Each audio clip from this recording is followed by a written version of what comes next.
In the road, on the road வித்தியாசம் என்னன்னு பார்க்கலாமா?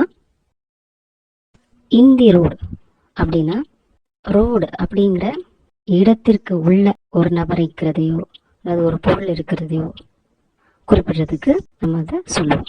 உதாரணமா, த ball is in the road அப்படின்னா அந்த பால் அந்த ரோட்டு பகுதிக்குள்ள இருக்கு அப்படிங்கிறது அர்த்தம்.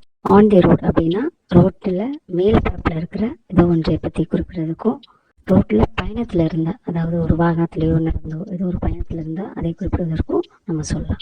உதாரணமா, I am on the road அப்படின்னா ரோட்டில் நான் ஒரு பயணத்தில் இருக்கிறேன் அப்படிங்கிற ஒரு பொருளில் வரும்.